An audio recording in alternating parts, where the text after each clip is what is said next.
remercier encore aux organisateurs de ce forum-là. C'est vraiment salutaire que les jeunes vivant ici prennent cette initiative pour créer ce cadre d'échange entre jeunes de Kankan et aussi avec les jeunes d'autres régions. Donc moi je suis né à Kankan, je suis allé à l'école primaire Kabada.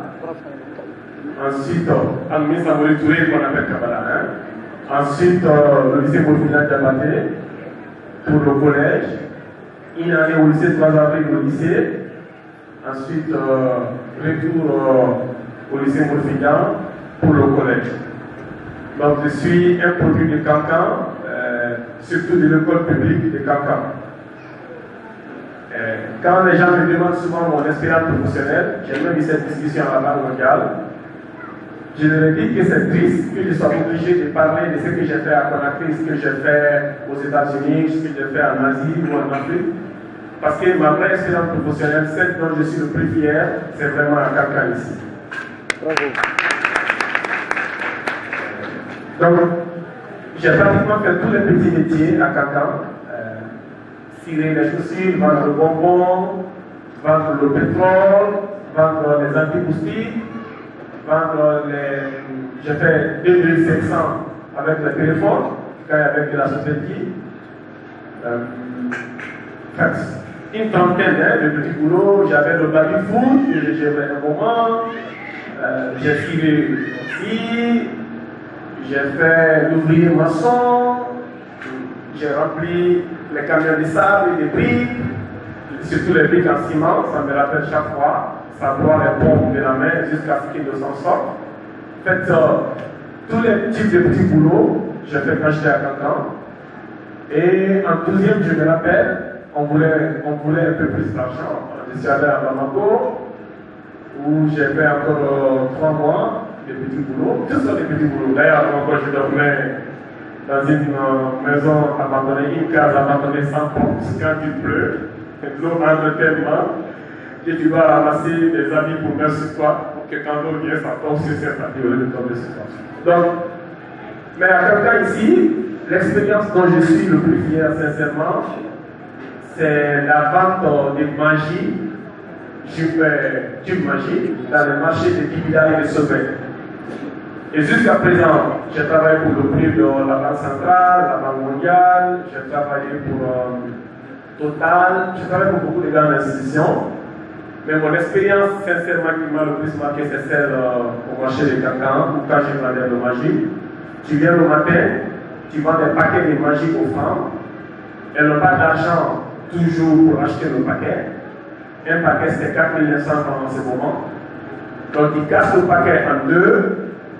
Tu donnes la moitié à crédit à une femme, à 9h, elle fait ses ventes, à 13h tu reviens, tu écris le nom, tu regardes où elle s'assoit pour reconnaître sa place, tu reviens et tu payes l'argent.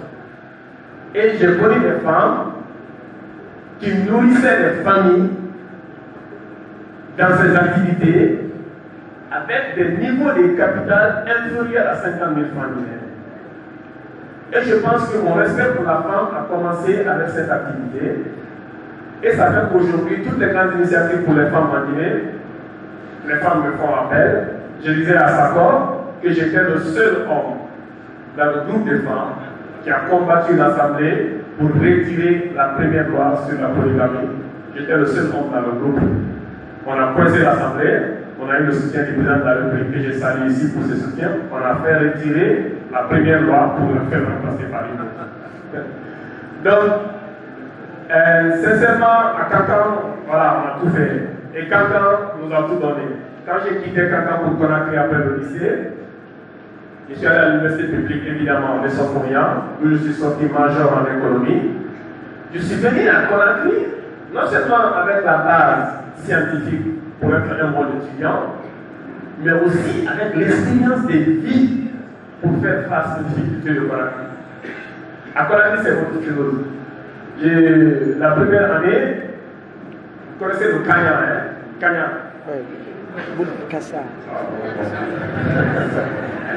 Je suis venu avec une grande quantité de cagna à Conakry. J'avais un sac à dos, tu mets le cagna dans ton sac.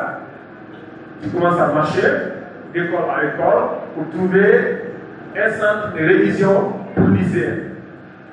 Mais c'est ridicule pour les jeunes de Conakry. Toi, tu viens de Kankan, tu viens juste de finir le bac, tu viens faire réviser les lycéens. C'est à quel niveau un Kankanais a pour faire réviser les élèves de Conakry qui sont au lycée? Donc, je marche d'école à école, mon Kankan, quand tu as fait un petit tour de l'eau, en ce moment, il y avait encore l'eau qu'on appelle l'eau Sophonia. L'eau Koya, c'est l'eau dans le paquet de Koya. L'eau Sophonia, c'est l'eau qu'on attache à la maison là. Donc, tu buvais de l'eau Sophonia. On l'appelle Yerelon. Yerelon. Donc, un jour, j'ai une école, l'école s'appelle Cheikh Fantamani. Le procès de philosophie en terminale n'est pas venu. Je viens à l'école pour demander de créer un groupe de révision. On me dit que le procès de philo n'est pas là en terminale. Va dans la salle, tu parles aux étudiants. Je n'ai pas encore commencé l'université, donc je viens juste d'avoir mon parler. Quand j'ai fini ce premier cours avec les étudiants, l'école m'a engagé automatiquement comme procès. Donc la carrière a diminué. Maintenant je marchais pour venir enseigner à cette école où je gagnais un peu d'argent pour devenir étudiant. Après 6 mois, j'ai compris très rapidement Conakry. J'ai commencé à enseigner à domicile parce que j'avais quand même eu accès à les enfants plus ou moins nantis qui me faisaient venir dans la maison pour les faire réviser. Et j'avais participé à un concours de romans pour jeunesse. J'avais eu le 2e prix quand j'étais à Kankan, mais j'avais récupéré le prix à Conakry. Lors de la remise des prix, j'ai publié après mon roman chez Armatan, bien sûr. Lors de la remise des prix, il y a une personne de l'ambassade des États-Unis qui m'a approché, qui veut que j'enseigne le cours de français à son domicile. Donc après la première année, j'ai connu toutes les difficultés en première année. La faim, ça ne tue pas l'homme. Ah oui. La faim, quand il t'avait dit, ça ne te fait même pas mal. Quand tu fais 3 jours sans manger, tu ne sens même pas que tu n'as pas mangé. C'est sauf quand tu deviens si ferme que tu tombes. Quand tu tombes maintenant, tu te rends compte que, ah mon gars, ça fait 3 jours que je n'ai pas mangé. Mais tout ça, ça ne tue pas l'homme. Si tu sais où tu veux aller, tu continues à travailler, tu sais que tu vas y arriver. Donc après la première année de difficulté, deuxième année, je fais réviser les Américains à la maison. Ils me payent 20 000 francs par heure. Je reste à la maison de 8h à 18h, même si je n'en sais pas, ils me payent toutes mes heures. Alors, je deviens un étudiant très riche très rapidement. J'achète mon ordinateur. Je n'ai pas souffert longtemps à Conakry, c'est seulement la première année qui m'a poussé à connaître ces choses à Conakry. Donc rapidement, je sors en économie. J'ai la chance d'être major de ma promotion. En fait, j'ai tenu à être major. J'étais généralement premier de ma classe à Kaka ici, mais ça ne me disait pas grand chose. Mais à l'université, le système guinéen est si, je vais dire, triste que c'est seulement le plein de la classe qui est reconnu pour les efforts à la sortie de l'université. On va dire tel est major. Tout le reste, on le met dans le même groupe. Aux États-Unis, par exemple, on a plusieurs catégories de meilleurs à la sortie de l'université. Et chaque catégorie a son appellation. On peut prendre les 3 premiers, on va les appeler comme ça, les 3 autres qui viennent, on les appelle comme ça, mais chez nous, c'est seulement le major qu'on connaît, tous les autres, on les prend comme des amis. Donc, quand même, j'avais fait un peu d'effort à l'école, je voulais être major de promotion, sincèrement. Voilà, j'ai eu cette chance, et c'est ce qui m'a permis d'avoir rapidement accès à mon premier emploi. J'ai travaillé chez KPMG comme premier emploi, ceux qui connaissent KPMG. Mais avant d'avoir ce boulot pour KPMG, j'ai fait 1 an sans travailler. C'est important de le dire aux jeunes. Il faut savoir ce qu'on veut. Dès que je suis sorti, j'ai eu un peu de boulot chez la Bonadi à 2 millions de francs guinéens. J'ai dit que je ne vais pas travailler pour la Bonadi. Je n'avais pas encore de boulot. On m'a proposé d'être chez KPC. Bon, je suis jeune, j'ai mes valeurs. Je n'avais pas confiance en l'origine de l'argent de KPC. J'ai dit que je ne travaille pas pour KPC. Peut-être que mon idée a changé, mais je n'ai pas voulu travailler pour KPC. Je ne suis pas sûr que son argent soit propre. Je préfère continuer à enseigner et gagner ma vie. Ensuite, il y a un test à la sobriété, mon musulman. Je ne travaille pas pour une entreprise qui produit l'alcool. Donc, voilà, peut-être que c'est la jeunesse, je ne sais pas, mais chez ces valeurs, je ne travaillerai jamais, par exemple, dans une entreprise qui vend l'alcool. C'est bizarre, mais c'est comme ça que je suis. Donc, je galère un peu. Et un jour, je rencontre l'actuel ministre des Mines qui me dit qu'il travaille à KPMG. L'actuel ministre des Mines est un grand ami à moi, Blaise Manasouma. Je lui dis, bon, votre cabinet, qui est le plus grand cabinet d'audit dans le monde, il y a 4 grands cabinets d'audit, qu'on appelle Big Four, les 4 ans. Et vous avez pris les premiers dans 2 départements à Sophonia comme stagiaire. Moi, j'ai été premier aussi dans mon département en économie. Pourquoi vous ne le preniez pas comme stagiaire? Il a dit, tu as été premier. J'ai dit, bien sûr, j'ai les attestations. Il dit, ok, appelle-moi. Il me donne son numéro. Il dit, chaque mardi, appelle-moi. Appelle-moi jusqu'à ce que je décroche ton appel. Même si j'ai fait 3 mois sans décrocher, il n'arrive pas de m'appeler. Un jour, je l'appelle pendant 2 mois, 3 mois, un jour, il décroche mon appel. J'ai mon premier stage chez KPMG. Quand il vient à KPMG, ce que j'aime, la liste des stagiaires, on va dire Mamoun Wabila Keita, recommandé par Mamine Girassi. On va dire telle personne recommandée par tel ministre. Tous les stagiaires sont recommandés par les grandes personnalités. Sur une vingtaine, il y a 3, 4 qui sont pris sur concours. Et quand tu es pris sur concours, c'est écrit dans ton nom concours. Ils sont très transparents dans leur inégalité. C'est ce que j'aime en Occident. Les Occidentaux sont transparents dans leur inégalité. Nous sommes inégaux, mais on se cache. Donc, je fais mon premier stage chez KPMG. 3 mois après, on fait un concours de recrutement. On refuse de me présélectionner parce que j'ai un diplôme de Sophonia. À KPMG, il n'y a que les diplômés de l'Angleterre, du Canada. Après le jour du test, je rencontre le patron. Parce que moi, j'étais un petit militant du RPG. J'étais à un meeting du RPG. Je salue le patron. Il dit, ah, toi tu me connais, j'ai dit, je suis stagiaire chez vous. Il dit, mais tu n'as pas fait le concours de recrutement aujourd'hui. J'ai dit, bon, on ne m'a pas présélectionné parce que je n'ai pas eu mon diplôme. Il les appelle, il leur dit de me faire participer au concours. Je participe au concours et j'ai la chance de sortir premier du concours. Donc, et très rapidement, j'ai mon boulot chez KPMG. La semaine prochaine, je suis au Cameroun, je suis en formation, je reviens. Voilà, KPMG, quand il dit, tu as ta carrière. Et je fais 8 mois chez KPMG, j'ai démissionné. Mon patron est choqué, il a mis beaucoup d'argent dans la formation.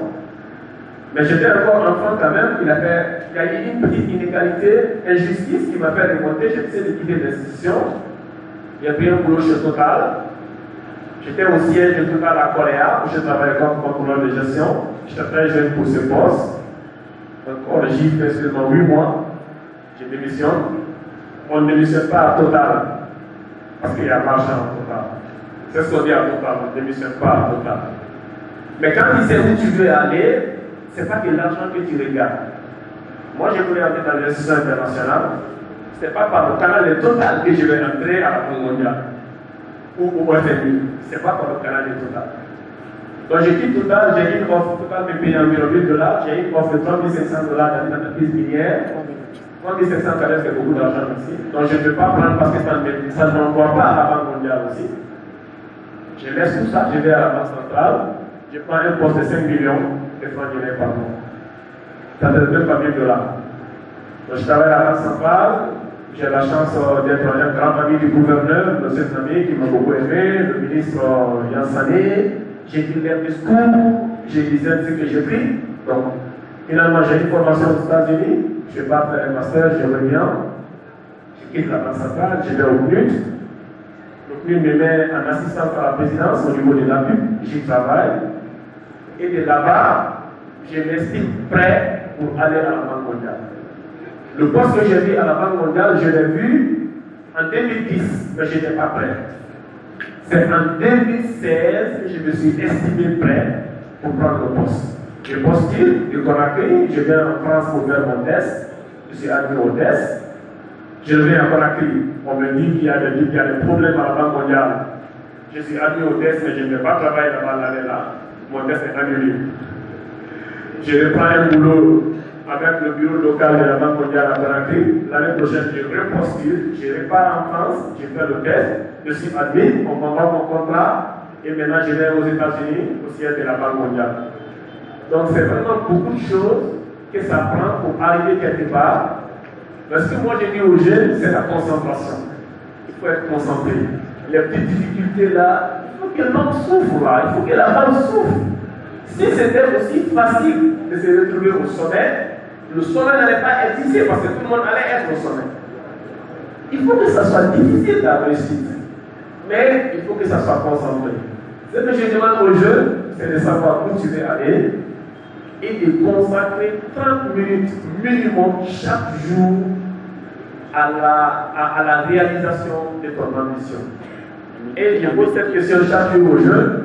Est-ce que chacun de vous ici, dans cette salle, en âme de conscience, chaque jour, vous prenez 30 minutes pour améliorer votre niveau en français, vous prenez 30 minutes pour lire un peu plus d'anglais, vous prenez 30 minutes pour parler aux hommes qui vous inspirent.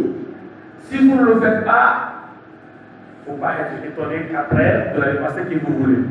C'est bien de rêver, très bien de rêver, mais il faut travailler pour son rêve.